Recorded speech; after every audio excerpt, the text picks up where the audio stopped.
Today, the people from Edu is Fun gave us a wonderful demo about a newly invented game, which is very much interesting and thrilling.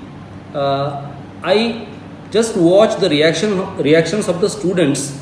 Everyone seemed very much engrossed and engaged while playing the game, and moreover, each one of them enjoyed it a lot.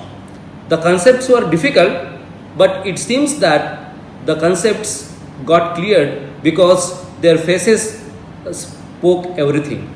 And I must thank Edu is Fun for such wonderful invention, and I think that such game can be implemented in other topics also, because this is something different and students really enjoy it and it makes the education very interesting. So I request the authorities of Edu is Fun to develop more and more such type of games to make education teaching learning process very interesting. Thank you.